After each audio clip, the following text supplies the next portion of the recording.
after John discovered that, you know, that I was capable to make the same machine. I mean, John worked on this for years. And we would talk about what could be done with this machine at night, but we would talk about other things too, like at the time we were working on the gravity field generators with Tom Bearden and stuff like that, and they were all friends. You know, all these people were friends. And we were talking about, he'd always say, well, come to my lab. You know, and then there'd be always something new in his lab. I mean, it was totally, you know, and we'd be talking about it at this coffee shop. And there were three of us involved. There was Steve Worth, John Sajak, and myself. We were all involved. However, Steve never made this machine. Steve knew how to operate it, but he never actually made that machine. I made the machine.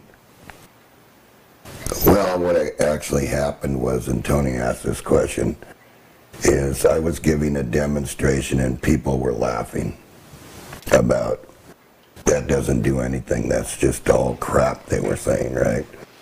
And so I went over to the sink and I got my hands wet and I turned the machine on and I was sprinkling water on the plate, and this is what's known as the plate, but without the pitcher, without the witness. And I was just sprinkling the water on the plate. Well, I was sprinkling the water that came out of the sink from that building. Yeah. See, everything has a signature no matter where it comes from.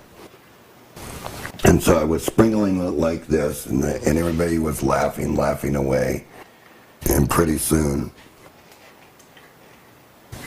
there was one hell of a storm, Pat. I mean, it just flooded the place. The drops were huge. You know, there was a guy bringing an amplifier that I was supposed to repair for him, and he says, let me ask you a question, John. He goes, why is it just raining here and nowhere else? And of course, I didn't give him an answer, and the laughter stopped. And everybody was seriously in trouble at that point in time because this rain didn't let up until I shut the machine off. And then it quit. And of course, wasn't it coming down the air conditioning duct? It was coming down the air conditioning ducts. It was coming, the roof was a flat roof, if that tells you something. It was flooded.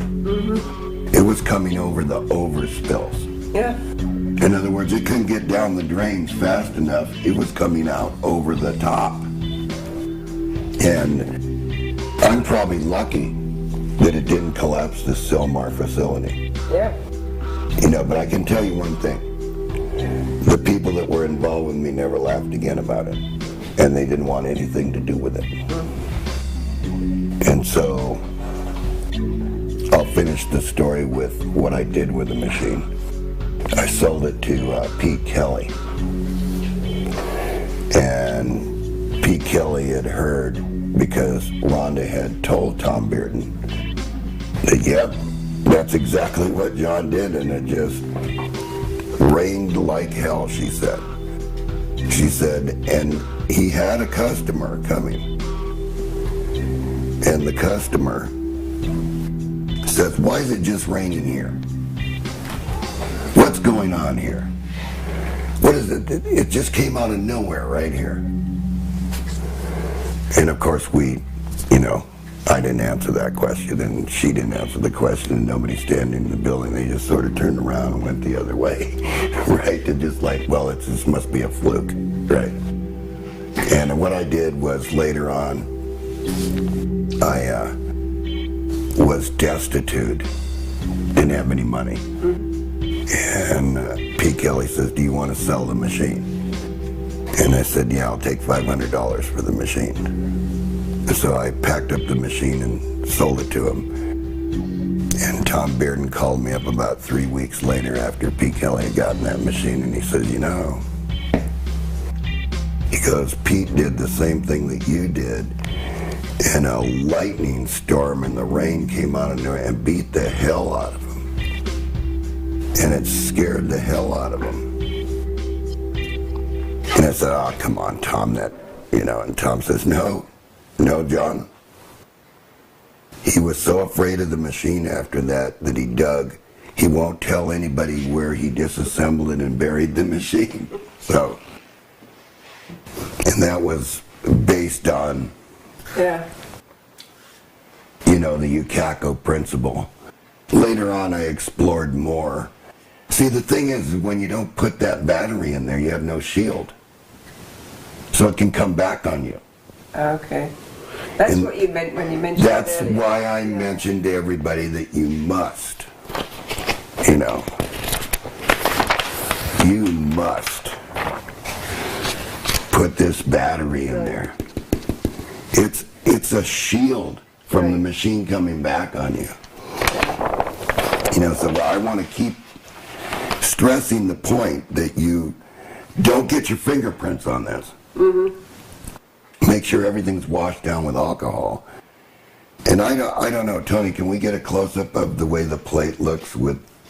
I have a question. I don't know about the technical side of it, but so why have you built this machine now?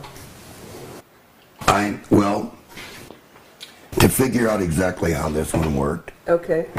Because now later on in time, our sophistication in technology allows us to get things like spectrum analyzers, and we can really see how this works. So I wanted to put one together. I put two together.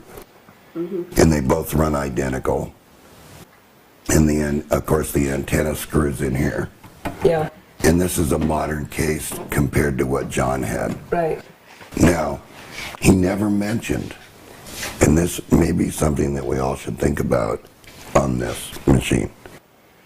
He never mentioned, why is it in a wood case? Doesn't transmit? I don't know. Was it he couldn't get a metal case to put it in? Or does the metal have something to do with the machine? Mm. See, you have to ask all these questions. Why did he build a metal case and a plexiglass front panel? He built a wooden case. Yeah, he built a wooden case. Right. Because it actually looks more like an old radio, doesn't it? I think this is because it has the look of an old radio. And also, you notice this? You can lock it. He locked them so the farmers couldn't get in them. Okay. In other words, they'd have to tear his whole case apart, and then he'd know that they got in it. But he could have riveted this one. He could have done a lot of things, but there's reasons and there's questions that John Sajeka never answered about any of this. I mean, this is stuff you would just go to the lumber yard and you'd get these, looks like a 3/4 by 8. Yeah. And then it's like he's built a box out of this. And because it's tubes, he's drilled all these holes. Right. Because of the heat. And you can see he didn't have a pattern. So he was experimenting with all this. He wasn't a master...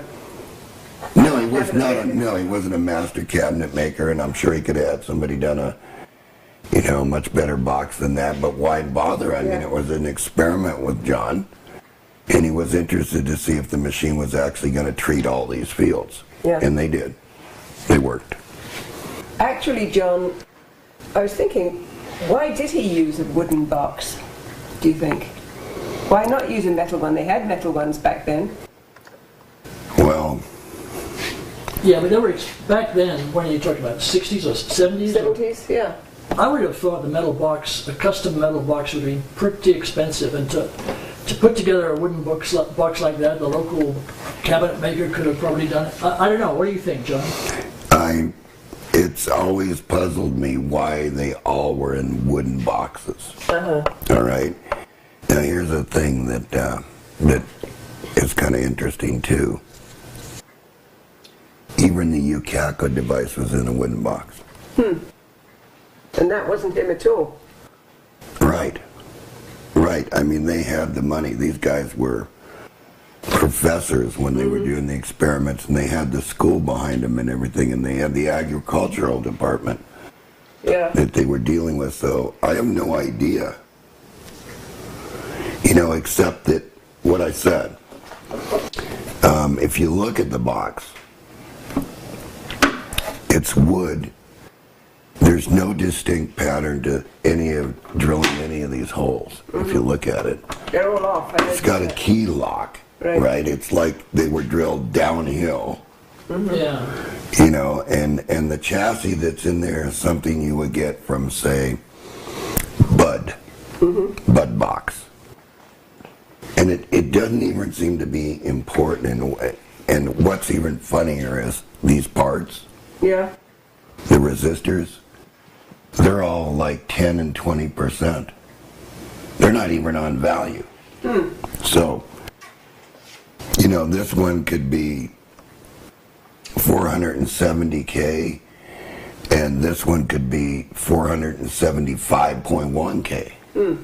So it seems to be none of this is important. You don't need any 1% resistors or anything.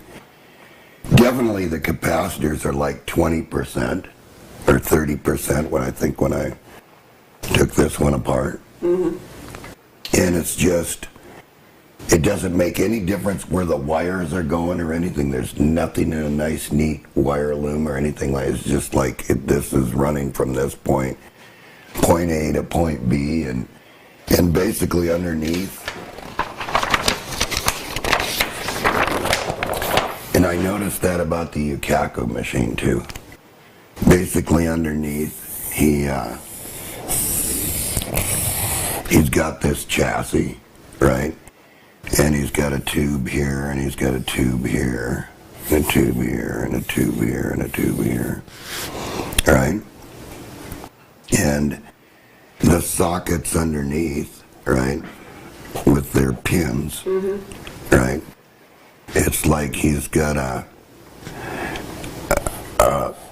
resistor that's 20% soldered over here, right, like this, and then he's got some kind of tabs here, right, and he's got this one stretched, to this point, and then this point stretched over to this point.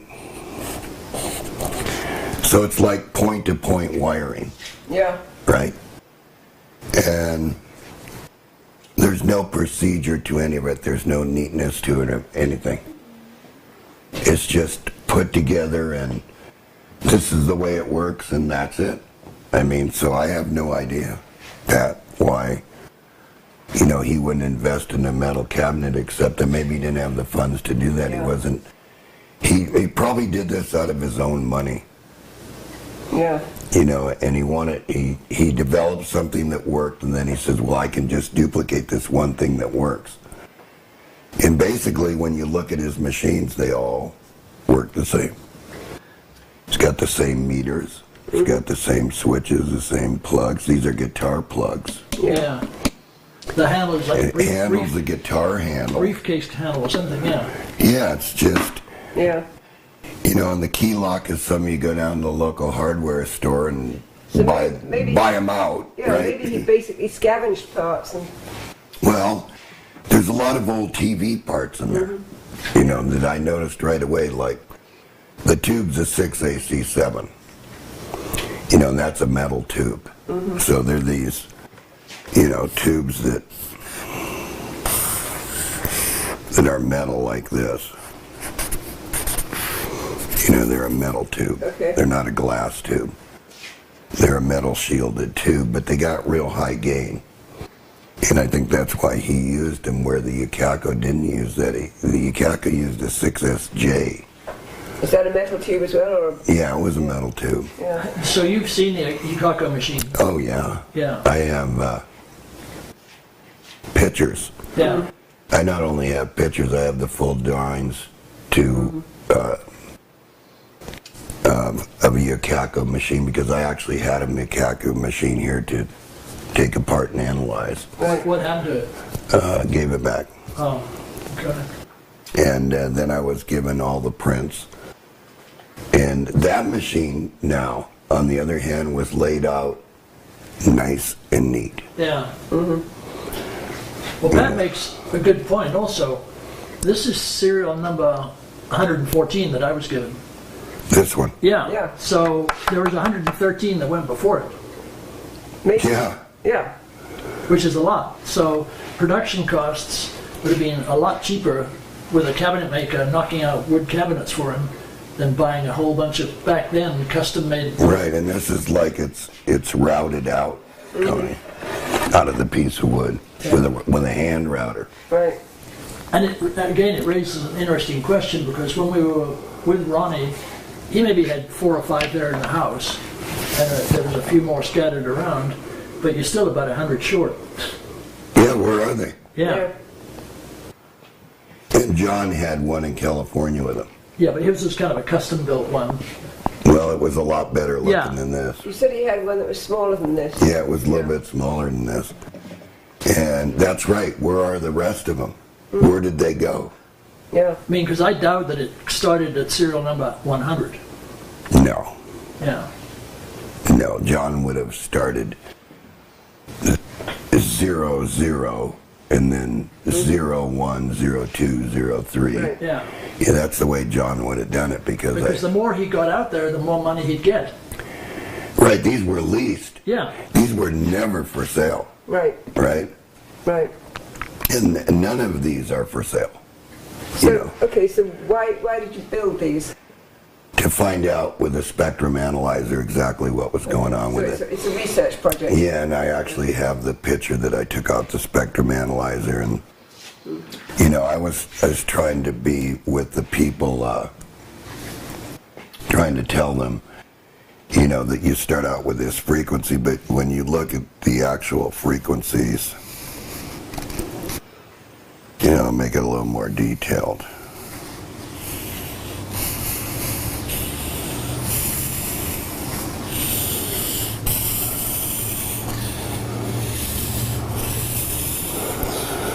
You know, they've got a fundamental here and a fundamental here and a fundamental over here, and these are all, you know, what John was tuning to get to the wave that sort of looked like that, Right. which was a burning feather, basically. You know, and all the frequencies are in this burning feather. I mean, so. You know, that's something, I mean, this is so typical because not only is this thing working on sidebands, the Rife machine works the same way on sidebands. And in fact, a bunch of, even the Abrams machine, the medical machines, all work with these sidebands. Yeah.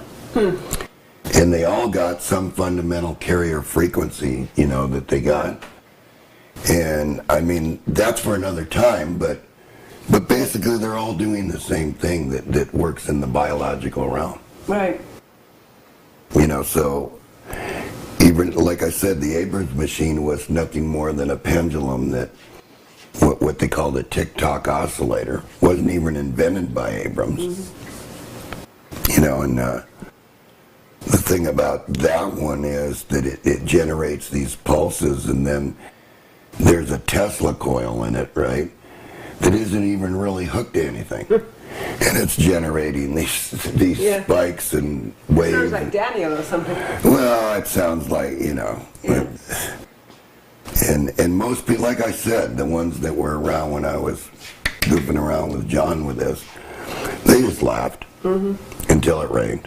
And then they didn't laugh anymore. Right. Pete Kelly didn't laugh after that. He just buried it.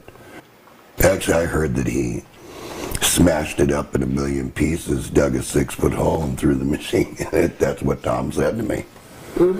I said, you gotta be kidding me, destroyed my machine? And he goes, but you know something about that? He got really sick after that. And the other thing that I find interesting, and I really, don't want to make a conspiracy theory out of it, is why would a tornado come out of nowhere if there's these machines missing? Right. Tony says there's these machines that they don't have. Well, all we know is this is number 114. Well, we also know that we saw at Lonnie's house 4 or 5. Right. He said he had 4 or 5, yeah. But where are the others? Well, he said some of the farmers kept them and hadn't turned them back in. And Remember, they were never sold, Pat. They were leased. Right. Yeah. Property of John H. Sadeka. Yeah. Yeah. So, Strange. that's about what I can tell you about the case and the box, and it just seems strange to me that that this is built like an old-time radio. Yeah. It's even wired like an old-time radio when you get in there. And so that's something to be considered. Yeah. Yeah. And if you notice, even the antenna is insulated Oh, is it? Okay. from the wood box. Yeah. Well, that would make sense. Well, isn't the wooden thing... I don't know, you could have mounted this antenna. It's got a mount. I thought wood was sort of an insulator anyway. Well, No? it is. But the way he's got this in here, it's Yeah. maybe that the antenna mount was too thin to go through this, 3/4 of an inch. And so he probably drilled a bigger hole and put this plate in here and then mounted it in plastic, because this looks like it's replaceable. Yeah. In other words, you just take it out and replace it with somebody snaps it off. Yeah, somebody will snap it off. Yeah. You gotta, And what's funny, if you look at this, they don't even sell this kind of antenna. Keeps going and going anymore.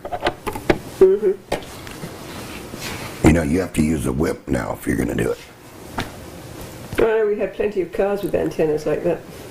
Well, early on. Yeah. Right. Maybe that is a car's antenna. No, this is like a shortwave radio antenna.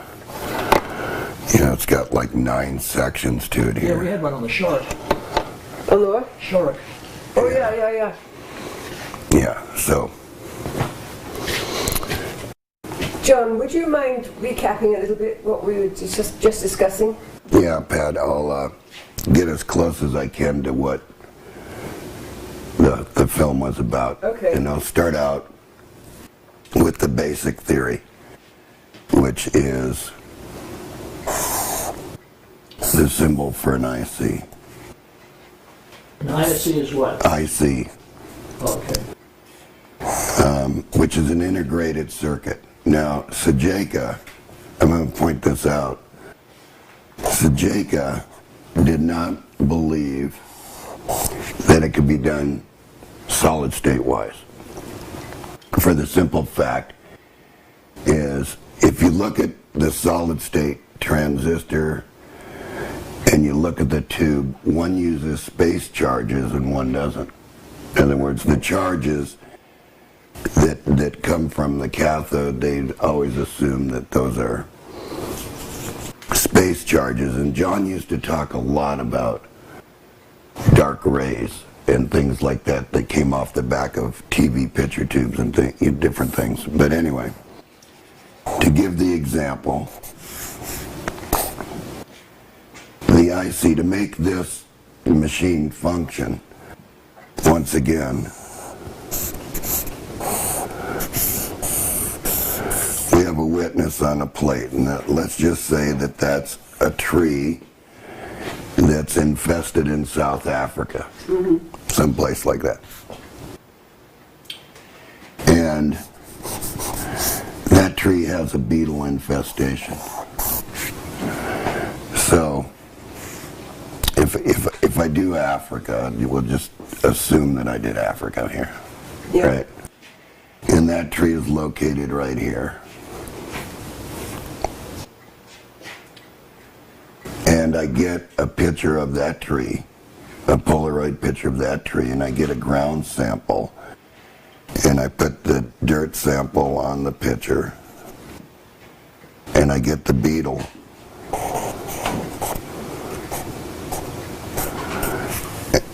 And this is a dead beetle, but it's that species. Right.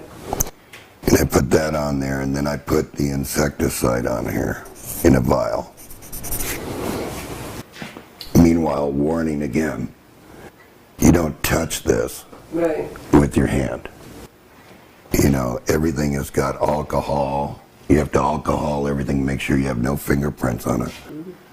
Okay, so what's going to happen, and this gain is 100,000.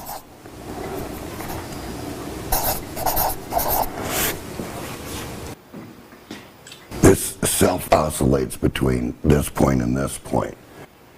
So, the plate is a copper plate, and the pitcher is located on the plate. And I'll get into a little bit here in a minute. But this is some gain that's selected. Okay. All right, and so what starts happening is it starts to oscillate in between these points, and it grows. Once again, it keeps growing like this.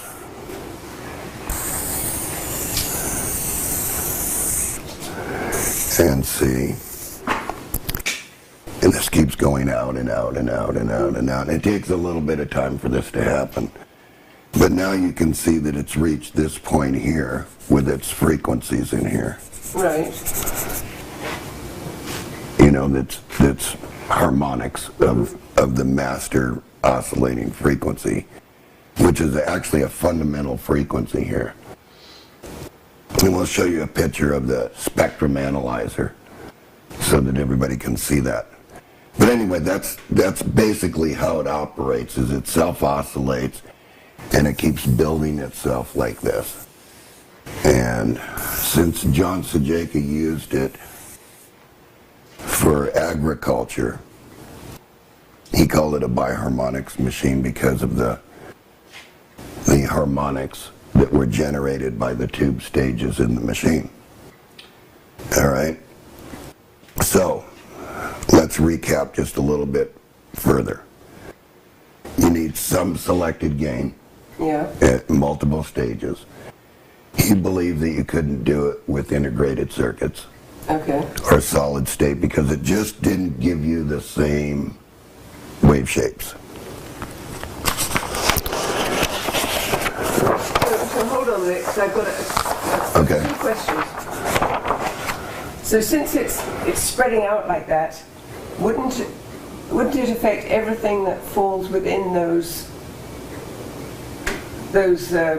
almost parallel lines? No. It's transmitting the same signal. Okay. In all these lines. But what it's doing is seeking out this. Okay. Yeah. It's seeking out this witness. Okay. So when the first one has passed the target, another one is coming right behind it. Yes. Yeah, okay. Yeah, so it's multiple. Mm-hmm. It's like an ocean. It's like throwing a rock in a lake and it puts out the rings. Right. It puts out these waves till it hits something. Right. Now here's the thing. It's hit this target. So there's a bounce back. Okay.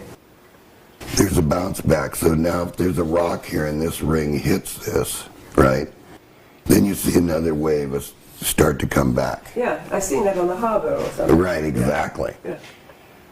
So Reflective wave. yeah, reflective wave. So it's doing this, so you must take precaution in what John Sajeka was saying, and it must have some form of shield. Okay, now I see what you're saying, yeah. Right. And so this ground would be isolated. Yeah. And then the battery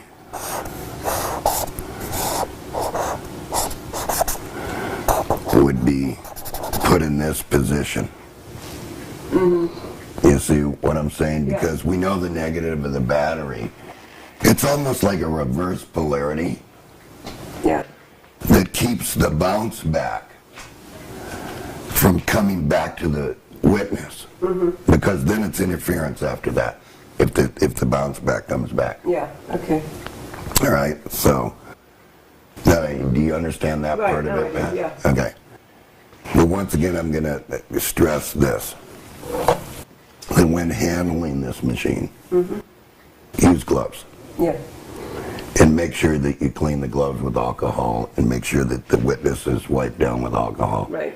Make sure none of your fingerprints are on this machine, on the witness. Okay, so let's just for a second here go back to John's machine, which is this machine right here. And if you look closely, you can see that this tube here, there's numbers on these tubes. You can see that? Yep. And these numbers are the tubes John selected to go in each stage, and he scoped these Okay. so that he could get the side bands that he wanted, the bands in the frequencies. So we've got 1 stage, 2 stage, 3 stage, 4 stage, and the rectifier tube, Yeah. which now would be solid state. This is not important. What's important is the gain of these stages and how they're working. And then you can see that this wire here comes out to this antenna. Yeah. Right. And this is like 53 inches long. So this antenna is 53 inches. So once again, John's stages are these tubes.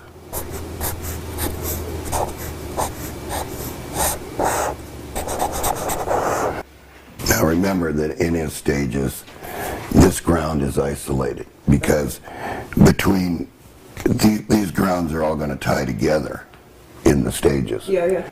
And between this part of the ground is the battery. And that becomes earth ground. All right? What is the battery there for? A shield. Okay. So that yeah. you don't get Yeah, any yeah. feedback That's perfect, from the yeah. from where the target is. Yeah. Okay. All right.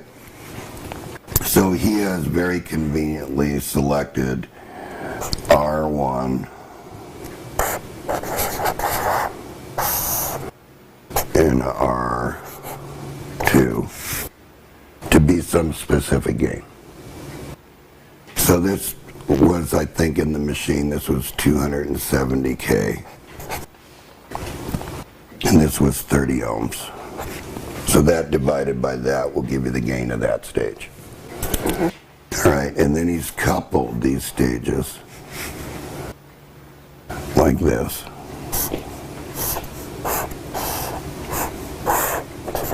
Now it's an identical stage, Pat. These are identical stages. The screen he has just tied up to the B plus line, which is positive voltage. And then this screen here, he's tied back down to the cathode, which turns this into something that's equivalent to a 6L6 tube, but you can't use a 6L6 tube because it does not have the gain of the tube that John Sajeka chose, which was the 6CL6, I think, here. Let me make sure that's what it was. Whatever, the tube is close enough, 6CL6, 6AC7. There are a few tubes, 6SJ7, that you could use in here, so I just put 2. And you tie them this way. And then, of course, he's done the same thing again in the next stage. Tied to that point. This one tied to here. This one tied back up to the line. And then this grid is tied here, and he's also put a resistor in the grid line of 1 meg, so that you cannot, so it forces a negative voltage on the tube. And so then when again, this is your witness, into the first grid. And then he's tied a 1 meg resistor here, ground. And so then, well, I'm just going to do 2 stages. Okay, but he did 4, right? He did 4 stages, right. And let's say this stage has 50,000 gain.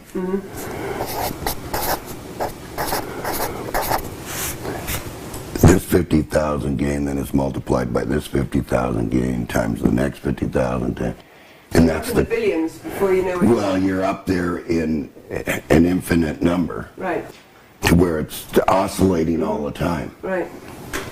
So then what he's done is out of this plate here, he has capacitively coupled that to a 53-inch antenna. And that antenna is pulled up, see, for 53 inches. So we just, and basically you can set whatever you want here, you know, as far as the length goes. So you could actually tune it with the antenna if you wanted to. Okay. And it's swivelable. See, it's got a swivel. So you can move the antenna back, or you can move it forward. You can just do what you want to do with it. And these, during the 60s and 70s, were available everywhere. I mean, you could go to what was Radio Shack then. You could just go to any electronics store and get this antenna, which was 9 pullouts. Right. So basically then, what John has done with the tubes, remember these are heated cathode tubes, which means they have a filament voltage, so that's why you see the 2 switches on the machine, the red and the green. And something convenient that he did also was he broke this line where the battery is. So we just crossed this out for a minute. We pull this wire over here, and we put a switch here. And he called that switch spray. So when he turns this on, in the power supply there's a current meter.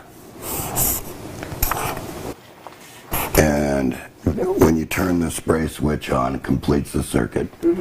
And the current goes up to, say, 25 to 100 milliamps. And that indicates that the spray is on with the green light and that it's oscillating.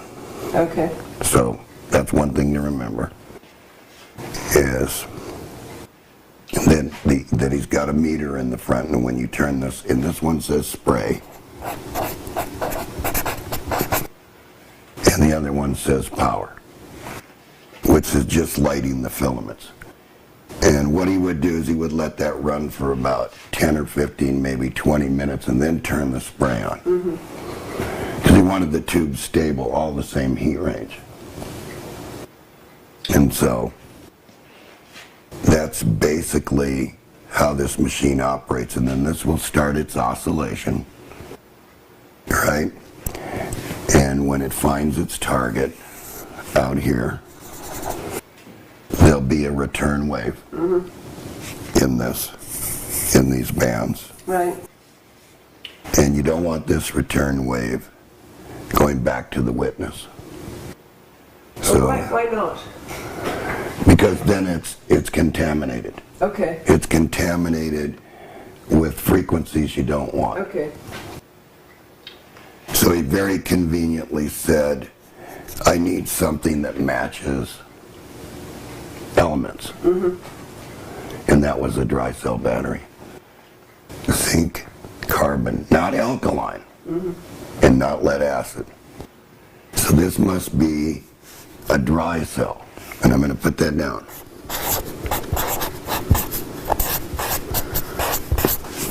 Must be. That means the cheapest battery that's got zinc and carbon in it, and nothing more than that. And this battery does not power the units, and I don't want anybody getting the idea that this battery is going to power the unit, because it's not. It's just used basically as a shield. And it doesn't operate correctly without the shield. It may work and it may not work. Okay. You know, because I've run many experiments on this, and that battery's got to be in there Yeah. to stop what's going on. And so, remember, this return wave, right, is blocked through the ground. Yeah. Because the witness and everything is on the ground. So that blocks the return wave through the grounding rod of this machine, which is here, which is in the earth. 5-foot rod. And so I think now that I've covered pretty much everything, Pat, unless you have some more questions. Yeah. You said 5-foot rod in the ground? Yeah, well, he always used a 5-foot copper rod. Oh, and he just sunk it straight into the ground? Yeah, an electrician's rod. He would go and, Huh. you know, go to the hardware store and get a grounding rod Okay. that they pound into the ground. Huh. California was pretty easy to pound into the ground. Yeah. Up here in Idaho, it's not real easy to pound into the ground because you're always going to hit a rock. You know, so, but you can lay out a wire. I'm pretty sure you could lay out a, you know, dig a trench and lay out a Right. 5-foot ground. My early machines never used the ground, and that's how I found out that you pretty much want to be protected with Yeah. John's shield here, because, you know, the storm that I created, I really didn't want to be in. Yeah. And the one that Pete Kelly created, I'm sure he didn't want to be in either. Right. But So those occurred because, there was no shield. right, It just came right back on itself. right. And then the minute I put the battery in it, things changed. Yeah. Because I remember John's comment one day. He was walking in the garage and he was going, Yeah. shaking his hand. And he was going, I'm going to tell you. He says, where's your battery? I said, what? Where's your battery? That's what I need a battery for. So you need to protect this machine. It doesn't operate correctly without the battery. Now, another thing that's kind of funny too was a comment that he made about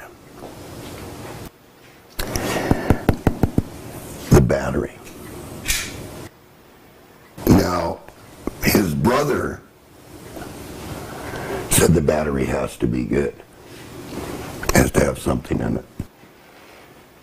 And I really don't know the reason why his brother said that, because I ran the machine with a bad battery and a good battery.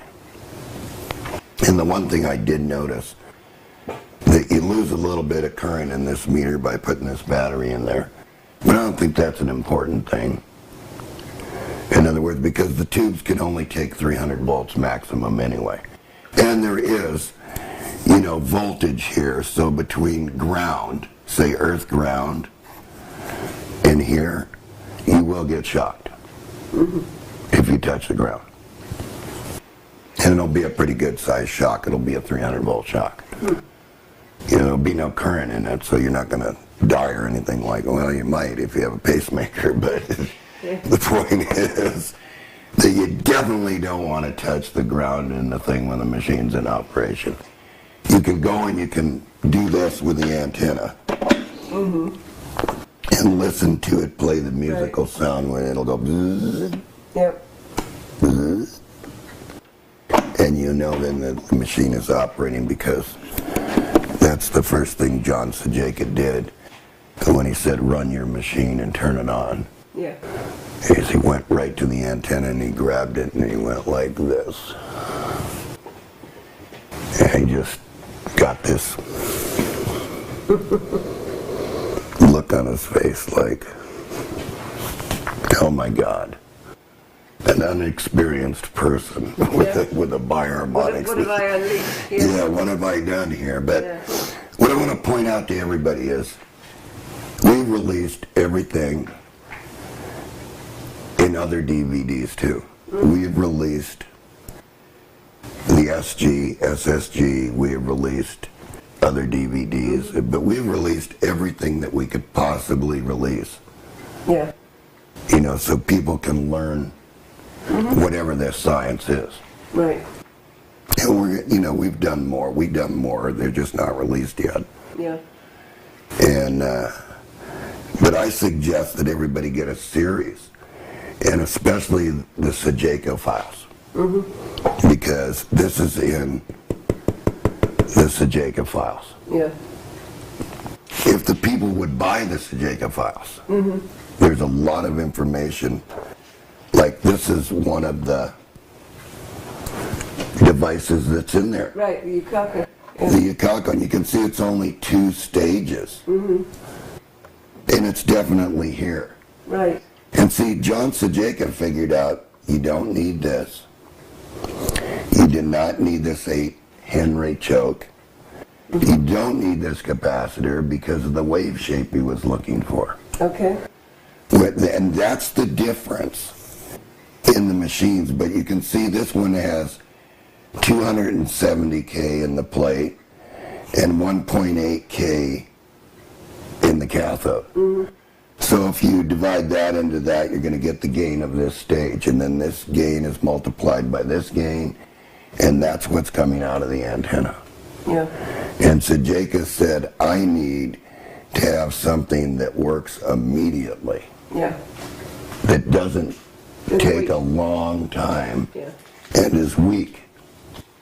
So John, you know, made more stages to the machine, which anybody could do, which drove his machine into infinity. Right. So do you feel like you have that you understand this machine a little bit? Now that we've done the recap, yeah. I still had some questions before, but now you've gone over it again. It's clarified a lot in my mind. I have another question. Do you sort of reach the point of diminishing returns with the number of stages? Like if you added 5 more stages to where you have 10 stages, would that, you know, do anything? Well, there's only so much you can multiply. Yeah. Right.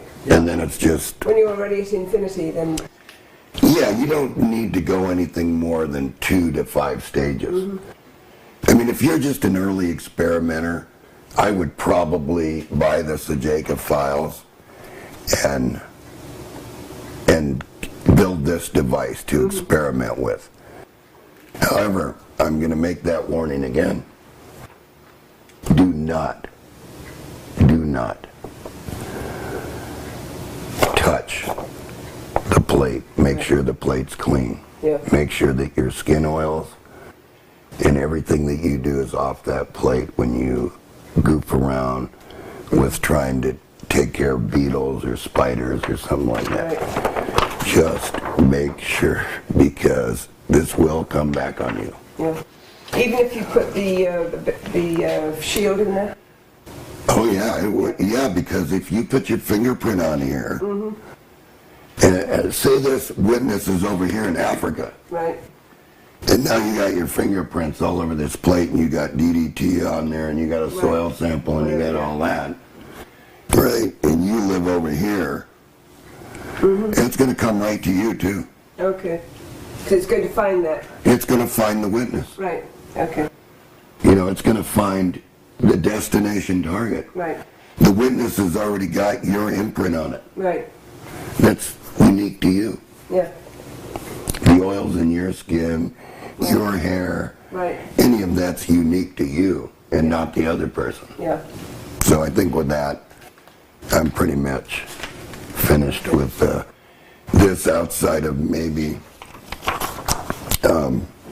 pointing out once again that he's got the very first stage and he's got it numbered, so he selected this tube for gain. And what John was doing here was actually matching all the gains of the tubes, because he's got a 105 here, and he's got 90 here, and he's got 89 here, and he's got 94 here.